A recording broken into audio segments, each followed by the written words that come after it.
그리고 주방 가구를 철거했더니 이게 뭐 보이죠? 자세하게 보니까 경량철거인데 이렇게 해놓고 단열이 안 좋다고 하니까 당연히 안 좋은 거죠. 그러니까 이 글을 쓴 사람의 의도는 뭐였냐면 조리시 주택이 안 좋아라는 얘기를 쓴 건데 저는 이 글을 보면서 희망을 본 거죠. 이렇게 했으니까 안 좋았구나. 그러면 나는 이렇게 안 하면 괜찮겠네 라는 생각이 듭니다. 방금 그 해놓은 사진이 이런 겁니다.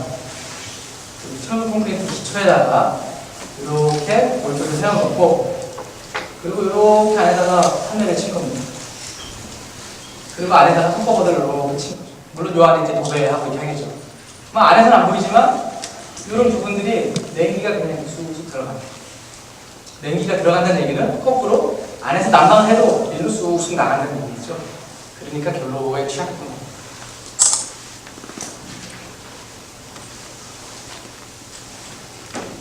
이 도면은 뭐냐면요. 우리 농어촌공사 홈페이지, 웰촌이라는 홈페이지 아시는 분들 있죠? 거기 가면 농어촌 주택 표준 설계 도면이라는 게 고시되어 있습니다.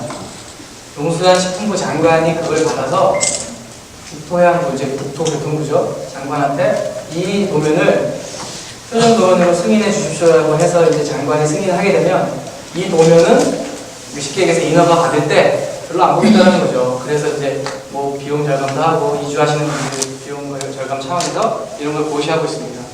제가 이 도면을 뜯어봤어요. 경량철구조라는 구조 도면이 있더라고요. 이 도면의 넘버도 알려드릴까요? 농어촌공사는 얘기하지 마십시오. 농림 1212다 라는 도면이 있을 겁니다. 그 도면의 일부분인데 얘를 보다 보면 여기 네모네모 한번 보이시죠? 이게 경량철구조예요. 경량철구 기둥입니다. 그리고 단열재를 이렇게 해놨습니다. 이렇게 판넬이죠? 그리고 외부에 각재를 짜가지고 마감을 하기 위한 판을 쳤는지, 뭐 우리 흔히 목조주택 쓰는 OSA 판을 쳤는지 그렇게 해가지고 이제 마감이 들어가는 거죠. 이 도면을 보고 제가 좀 화가 났어요. 공식적으로 고시한 도면 자체를 이렇게 만들 수가 있나? 얘 마찬가지로 여기에 불 줄줄 흐릅니다. 그렇구나. 그래서 다른 도면을 봤어요. 이 도면도 농어촌 주택에서 고시한 농림 공구 3급가 한국 스타일로 한다고 뭐 생각 같은데 얘도 단열재가 다 결단되어 있거나 얇거나 그냥 녹음치는 상황입니다. 여기다 신발장 넣죠? 신발장 썼습니다. 얘는 농림 1220가 얘는 철근 콘크리트 도면이더라고요. 이거 왜 봤냐면 다른 것도 그런가 싶어서 봤습니다. 봤더니 얘는 매단열로 잘 돼 있어요. 매단을 잘 해야 되는데 왜 그렇게 때만 이렇게 하실까? 라고 생각해서 좀 화가 났는데 너무 등한시했던 겁니다. 이건 관심이 너무 없었고 우리 주택에서 너무 등한시했고 누가에도 별로 관심이 없었어요. 그래서 이런 부분들 때문에 제가 제대로만 하면 좋을 수 있다는 생각을 확실히 가지게 됐습니다. 두 번째 취약하다고 생각하는 점은 뭐냐면 소음이 심하답니다. 조립식 주택이 왜 소음이 심할까요? 제가 그 충주에 지은 집은 어떻게 처리됐냐면 벽 두께를 20cm입니다. 안팎으로 판넬을 댔죠. 경량철구조가 외부에 노출되지 않습니다. 그러면 당연히 중간에 공간도 있기 때문에 외부에서의 소음이 내부에 전달된다는 것은 저는 가능성은 다른 주택과 유사하다고 판단했고요. 가장 큰 건 뭐냐면 실내 안에서의 소음입니다. 화장실에서 방의 소음, 그리고 방과 방을 붙여놨을 때의 소음, 이 문제거든요. 조립주택에서 취약하다고 얘기하는 게 이 부분인데 이 부분은 내벽체를 어떻게 시공하느냐에 따라서 크게 좀 방법이 있는데 외벽을 이렇게 이제 골조를 생략했습니다. 외벽을 이렇게 세워놓고 어떤 분은 여기가 만약에 방이고 여기가 화장실입니다. 그러면 여기에 벽을 세워야죠. 그렇죠? 그리고 천정도 해야 됩니다. 근데 첫 번째 방법은 아예 이렇게 내려가 올리는 겁니다. 이렇게. 여기 이제 골조가 있기 때문에 끝까지는 못 가죠. 그 다음에 이렇게 천정 판넬을 붙이는 방법이 있습니다. 대부분 사람들이 이 방법이 좋다라고 생각을 하세요. 왜냐하면 얘가 이렇게 올라가 있기 때문에 아무래도 소음이 이렇게 넘어가는 게 덜하겠다고 생각하시는데 얘의 단점은 뭐냐면 굉장히 복잡합니다. 비용을 낮추려면요 여러 공정을 좀 생략을 해야 돼요. 그러니까 생략하면서도 동등 성능을 발휘할 수 있는 생략을 해야 되는데 얘는 이거 올린 다음에 천정틀 치고 사진 보면 이게 방금 그 사진처럼 한 건데요. 벽체를 올려놓고 벽체를 올리니까 안에 천정틀을 걸기 위해서 각질을 따로 대야 되고 여기다가 또 부착한 다음에 여기 천정 판넬을 또 붙이든지 아니면 거기다가 한 판을 붙이든지 뭔가 또 해야 되죠. 비용이 올라갑니다. 그리고 천정 내부의 문제인데요. 제가 얘기하는 게 아까 첫 번째 얘기한 것처럼 저렴해야 되지만 유지 관리가 용이해야 돼요. 지금 누구한테 팔 집이 아니라면, 내가 살 집이라면. 그러기 위해서는 외부에서 무슨 문제가 생겨서 물이 흐른다면 이 내부에 점검을 해야 됩니다. 그죠? 점검을 할 수 있어야 되는데 이렇게 막아놓으면 볼 수가 없습니다. 그러려면 밑에서 따야 되는데 그러려면 유지 보수가 용이하지 않기 때문에 저는 적절한 방법이 아니라고 판단을 했습니다. 또 다른 방법은 뭐냐면 이게 제가 생각하는 방법인데 많은 분들이 이 방법을 하면서 수업에 취약하다고 얘기하는 것 같은데 천정판을 쭉 치는 겁니다. 그냥 외벽만 해놓은 상태에서는 가운데가 뻥 뚫려있기 때문에 이렇게 하기에는 아주 쉽습니다. 그 다음에 이제 내벽을 대는 거죠. 근데 이게 시공의 잘못한 뭐냐면 이 부분이 취약해지는 거예요. 우리가 이거를 어떻게 하냐면 이게 이제 충주집 시공 중사진인데요. 천정 판넬을 쭉 쳐놓고 여기에 판넬을 끼기 위해서 U바라고 합니다. 이렇게 U자로 생긴 거를 여기다 부착을 합니다. 부착을 해서 판넬을 끼는데 이거를 재단을 잘못하거나 짧게 재단하거나 이러면 수업이 넘어갑니다. 그 부분만 잘 잡으면 수업을 시작하자는 거는 좀 어폐가 있지 않나라는 생각이 듭니다. 그래서 제가 소음 측정을 해봤어요. 여기가 화장실이고요. 여기가 작은 방 두 개입니다. 여기가 현관이고. 그래서 화장실에서 드라이기를 틀었습니다. 이 데이터는 책 안에 다 있습니다. 그 드라이기를 틀어가지고 이 옆방에서 얼마나 전달이 되는지 그걸 보면 되잖아요. 그래서 제가 소음 측정기를 하나 샀습니다. 데시벨.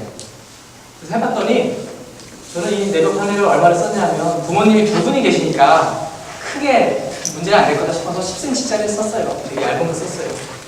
근데 제가 살고 있는, 저는 수원에 살고 있는데 24평 아파트 살고 있는데 아파트 보통 벽체가 한 20cm 됩니다. 비교 대상이 있어야 되는데 대부분 아파트 보면 화장실 있고 양쪽에 이렇게 방이 있습니다. 똑같이 비교를 해봤더니 데시벨 수치를 풀어봤더니 2배 정도 차이가 났어요. 소음 수치가.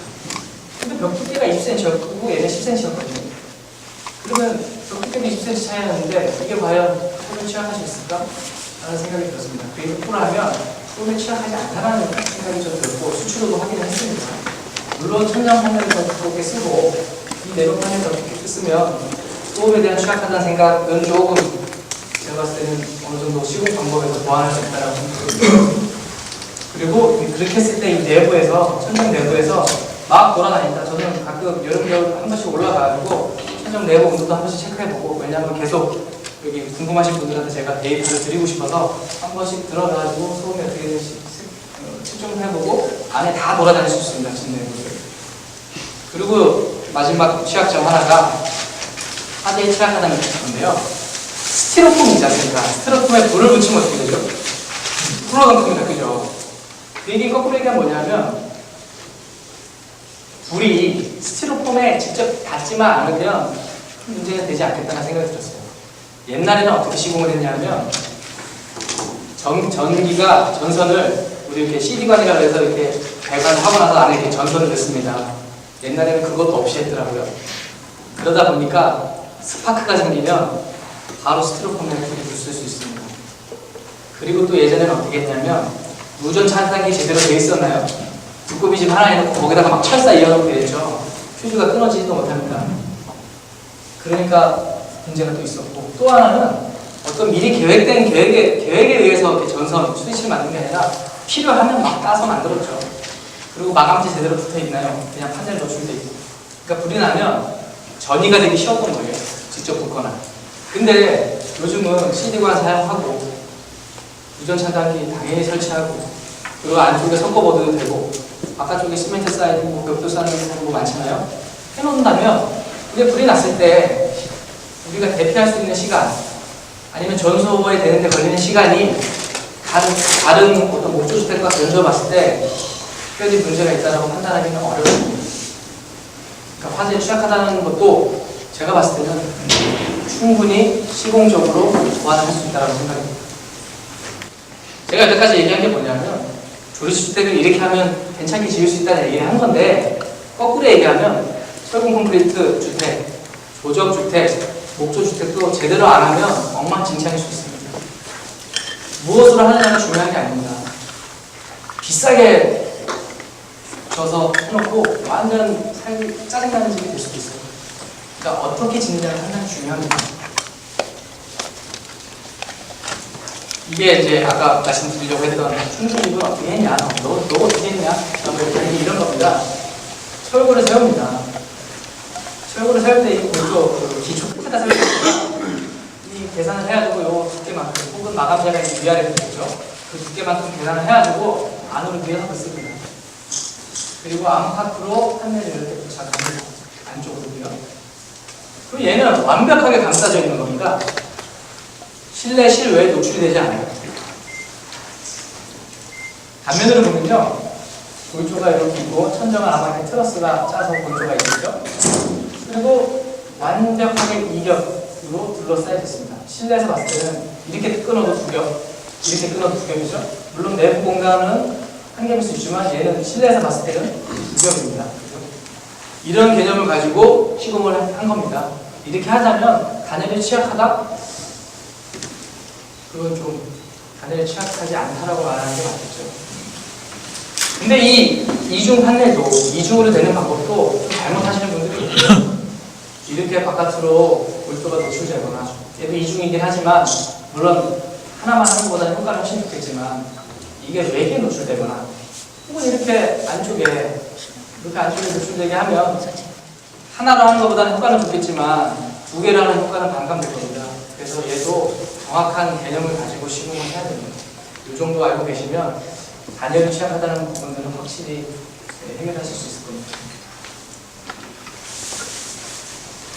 네, 여태까지 조립주택이 간단히 어떻게 알아봤는데 도움이 좀 되십니까? 네.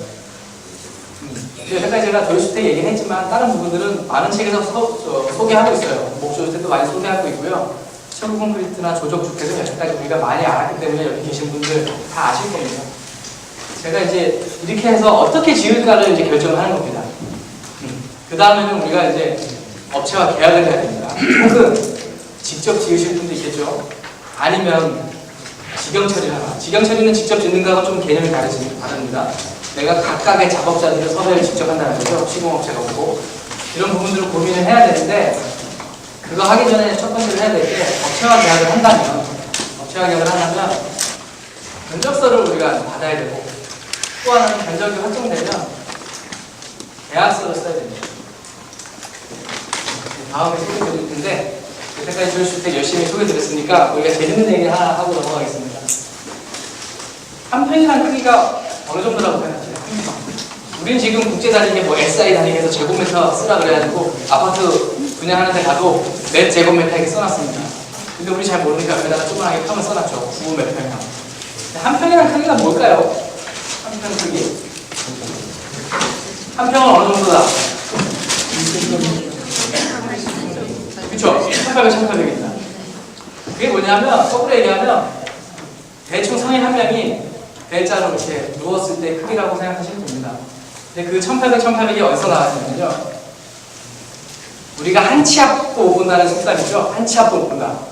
한 치라는 게 3.0303cm예요. 그러니까 요만큼도 못 본다고 하니까 속담이 좀 이해가 되시죠? 그럼 우리가 흔히 농 같은 거 계산할 때 몇 자짜리 계산을 할 때 그 한자가 30cm라고 생각하는데 30cm가 아니라 정확하게는 10치가 한자인데요. 30.3cm입니다. 30.3cm고요. 한평은 한 사람이 성인이 대자로 누웠을 때, 그러니까 6자 곱하기 6자입니다. 그래서 그거를 풀어보면 81.818cm입니다. 정확하게. 그래서 우리가 포털 사이트 같은 데에서 평 환산기가 있어요. 해보면 우리는 대충 3.3이라고 나누죠. 근데 원래 정확하게 하려면 이걸 곱해버리면 3.30578인데 3.3058이라고 합니다. 그 인터넷 같은 데 평 환산기는 3.3058이라고 합니다. 이쪽 개념이 오십니까? 왜 3.3이라고 하는지? 이런 개념입니다. 근데 좀 재밌는 얘기 또 하나 드릴까요? 아파트 32평, 33평형 있죠. 그 부분들은 실내 평수는 전부 다 85제곱미터 이하 국민주택 규모, 그래서 25.7평입니다. 거의 다 똑같습니다. 제가 32평에 사는 사람이 있는데 옆집에 옆 동네 남자이 33평이에요. 거기 너 집 몇 평이냐? 물어봐요. 그래서 33평이야. 그러면 아유 우리 집보다 한 평 크네. 어쩐지 넓어 보인다 했어. 이런 얘기 합니다.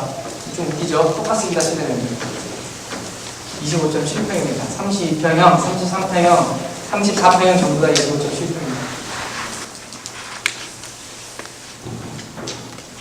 다시 좀 본론으로 넘어가겠습니다. 제가 시간이 걸려서 좀 빨리 진행해야 될 것 같은데요. 견적서를 공표해야 됩니다. 우리가 견적서 일반인이 봐야 되는데 잘 모르죠. 근데 견적서 공표해야 될 이유는 간단합니다. 우리가 업체를 보면 어떤 첫 번째 하는 질문이 뭐죠? 시공업체를 만났다. 첫 번째 하는 질문. 그렇죠. 상담 얼마예요? 그럼 그 다음 질문 뭐 하세요?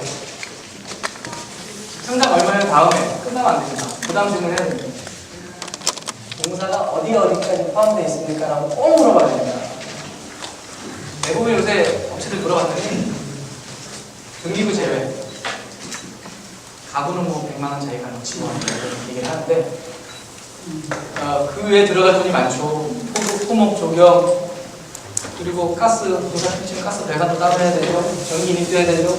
여러 공사가 있는데 업자들이 얘기하는 평 가지고, 평당 얼마 가지고 거기서 끝나면 안 돼요. 이제 그런 것들을 어디서 시작해야 되냐면 견적서에서 시작을 해야 됩니다. 견적서에 어떤 것까지 명기를 해야 되냐면 만약에 제가 우레탄 판넬, 일반 그 비드법 판넬 말고 우레탄 판넬 이중으로 하고 싶다 그러면 견적서에 우레탄 판넬 이중 명기를 해야 되죠. 더 나아가서는 자재 업체도 명기를 해야 될 필요성이 있습니다.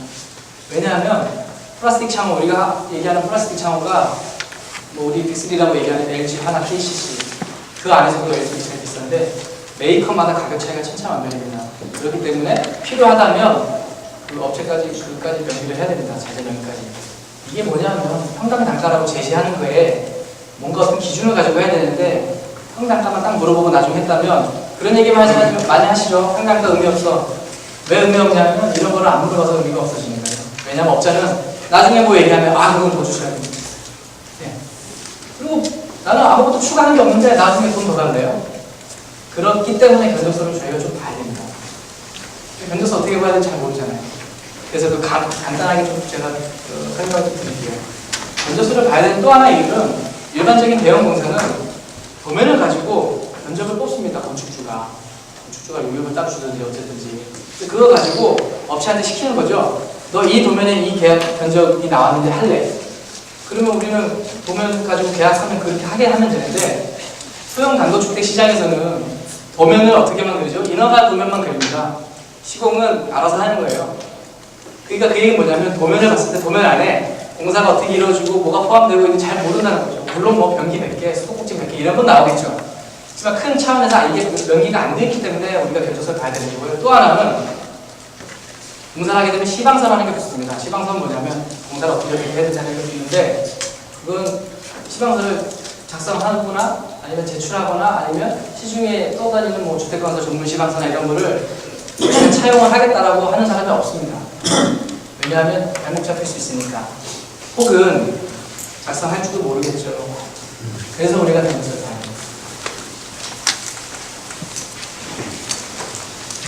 그리고 우리가 시방서 얘기가 나왔는데 제가 인터넷에서 봤는데 이거 여기 계신 분들 아니겠는데 어떤 업자가 건축주한테 제시한 거예요. 시방서라고. 근데 우리가 시방서를 영어로 하면요. 스펙시피케이션 맞나 발음이? 그러니까 스펙, 우리가 흔히 얘기하는 스펙. 이 영어로 시방인데 사양서라는 말이 될 수도 있어요. 근데 건축 공사에서 이거를 시방서라고 하긴 좀 무리가 있습니다. 이거는 사양이에요, 사양. 각 기준에 의한 사양. 얘는 얼마나 하고 사양이에요. 그러니까 건축 업체들이 시방서를 제시하면 이 업체 기술력이 있다고 판단하기 때문에 이렇게 해놓고 이것도 시방서라고 제시하는 업체가 있습니다. 이거는 시방서라고 보기엔 좀 무리가 있어요. 그리고 이렇게 제출한다고 해서 이 업체는 기술력이 있다고 판단하시면 절대 안 됩니다. 그러니까 이 정보는 견적서에 다 녹여낼 수 있습니다. 만약에 뭐 판넬이다 그러면 이런 거 써주면 돼요, 위에다. 그러니까 이런 걸 따로 제출 받을 필요가 없습니다. 그러니까 견적서에 이런 걸 다 녹여낼 수 있기 때문에 이런 것을 시방사라고 제출한다고 해서 이 업체는 기술력이 있다라고 좀 쏘고 아닙니다. 이 부분에서 좀 재밌는 부분이 보이는데요. 판매 조립 부분은 EGC로 작업물로 외부별로 차단.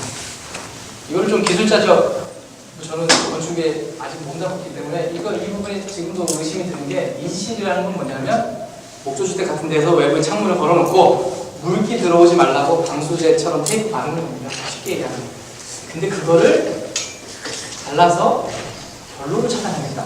물론 바르면 뭐 바람 들어오면 좀 차단될 수 있는데 그거는 제가 봤을 때는 판넬을 밀실하게 붙여버리면 문제가 없을 거라 해야 되는데 이거는 조금 이 부분은 제가 봤을 때 기술자적 입장에서 조금 생각해봐야 되지 않나라는 생각이 좀 들었습니다. 제가 생각하는 시방서는 이런 겁니다.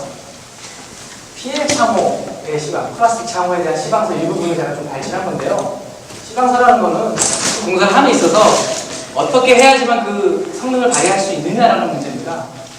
그래서 여기 보면 우리 창호에 보면 그 밖에 물 나가라고 목구멍 뚫어져 있죠. 그것도 명기돼 있어요.